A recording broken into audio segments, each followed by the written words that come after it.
Good afternoon everybody and welcome back to another video on the channel. Thank you for being here. So I've just got back from Stoneleigh Military Fair. I was going to upload a video about it, but when I look back for the footage on my new camera, it weren't actually that good. There's a lot of rolling shutter and a lot of issues with the camera, but hopefully we've sorted those problems out.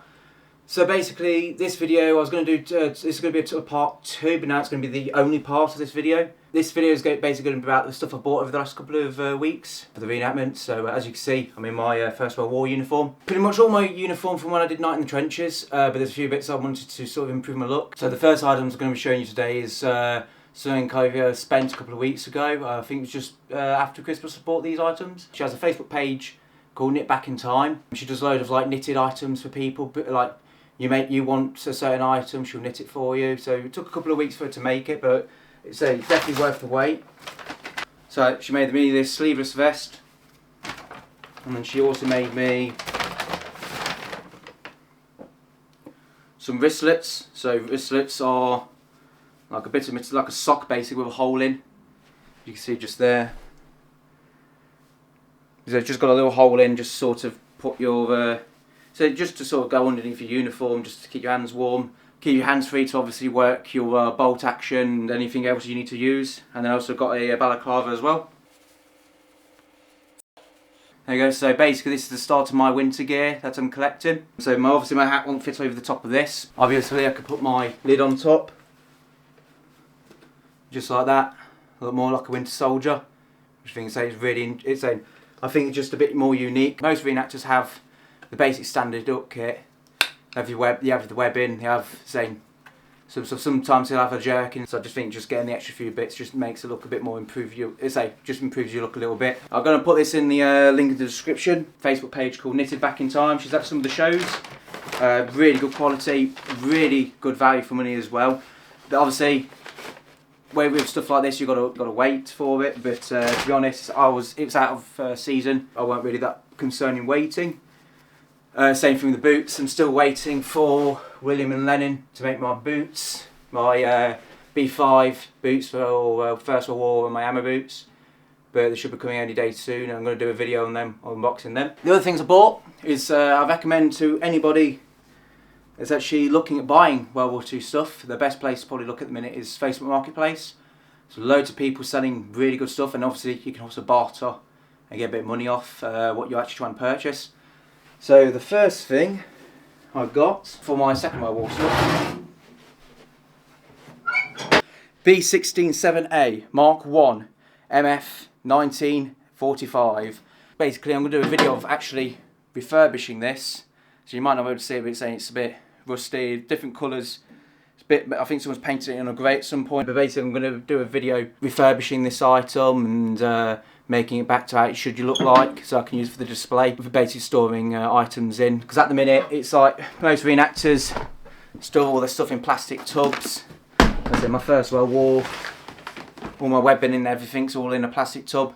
So going metal and actually also war period stuff is obviously really good, because then obviously you can make it, like I say, you can just, instead of hiding it in the back of your tent somewhere, or go back to your vehicle and dropping your plastic stuff back in, it can just stay out on display. I also got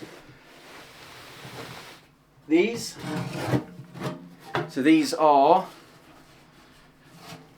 P60 hammer boxes. So they're not as big, they're a bit flat, which I thought these might be good for actually storing my boots in for my First World War and my Second World War stuff. So they're P60 MC2 1943, and I got two of them 1943 dated.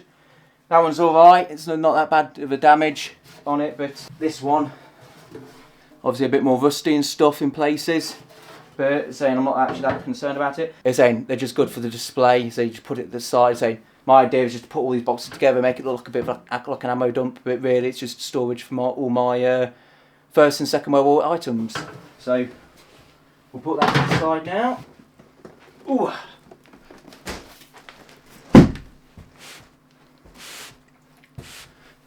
This is the biggest thing. This is from Soldier of Fortune. If anybody's bought anything from Soldier of Fortune before, it usually come in like a smaller box. So this is quite a big, hefty box. And also, it's as tradition on this channel, when I do an unboxing, we'll do it in a period knife.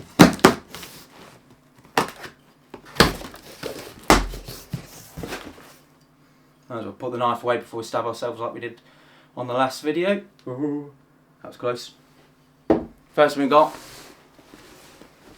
it's a WW1 greatcoat. I do like the smell of the new items when you purchase it. This is a lot thicker than the Second World War one.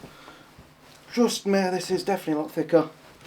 So, saying I bought this one. I can't really show you in the full shot. But basically saying just a greatcoat. As in obviously more winter gear makes it look a bit more interesting. As saying this coat's actually quite. So the colour's a little bit off, I think. Don't look like the brown from the trousers. It's like a pea green, a bit like the Second World War shirts that the British had. I do like that though. That is a nice quality. I'm saying if I'm definitely out in the field and it's cold, I definitely want that on there. Put you there for a couple of minutes. I'm saying it's quite a nice pattern as well. As you can see where it just comes down perfectly. Next thing is for the Second World War display. We got a canvas washable bath. So basically, you have a wooden stand which is in here somewhere. Let's see if the wooden stand's in here actually. Yep. So wooden stand just extends out.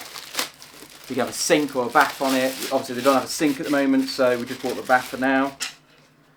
Next stands out. Obviously you can have a small one, have a wash bowl, or basically what we've just got at the moment is the bath. So it goes like that.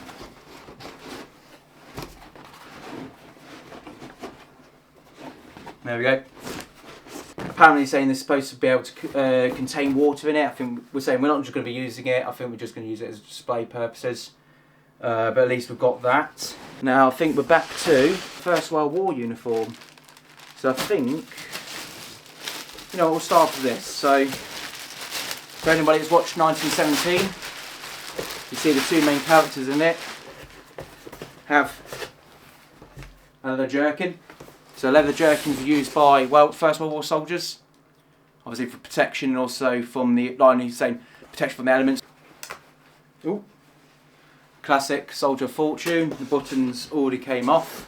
Look at that. The buttons just hanging on by a tiny little thread. I'm not saying soldier of fortune items are bad, but I'm saying they are good quality, but sometimes some things just let down. But there we go. Leather jerkin, so that goes over your top of your uniform, just improves the look a little bit. That one can go to the side. Obviously you need to do a bit more stitching on the do a bit of stitching on the buttons. So if you're not got into reenacting yet and you want to, you're going to have to learn how to stitch, unfortunately. So the amount of things do fall off. You find out very quickly that that happened today. The little iron from the actual boot fell off. So learn how to stitch, everybody. It said it will benefit you. The next things we got. The British Army had two types of webbing in the First World War. They had the canvas stuff and they also had leather stuff. See there, some leather on the back of the packs.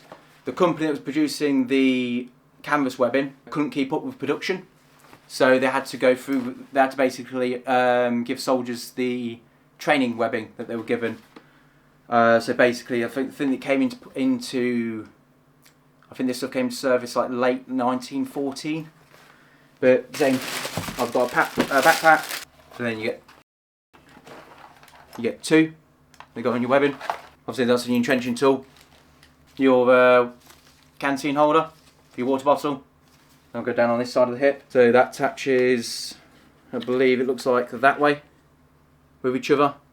So obviously both downside there. Yeah, I'm happy. There we go. So obviously I'll build all this up off camera and I'll probably show you later on at some point. I ain't going to build it all up tonight. This item is gas mask bag. So this goes basically down to the side here. So you see this in some movies, you see it's got the 3 buttons. You usually see them on the soldiers here. So you see that in 1917. All you have is a little bag.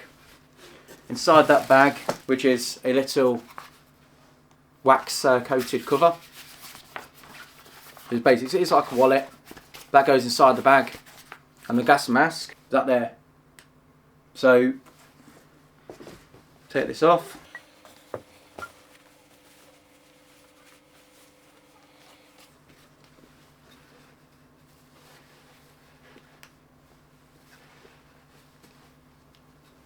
As I said, you could buy two. You could buy this one, or you could buy it's one with a long visor on the front instead of just 2 eye holes. There's also the actual box respirator ones that go on your chest. As I say, it just improves my look on First World War items, so well, I might as well get this stuff whilst I can.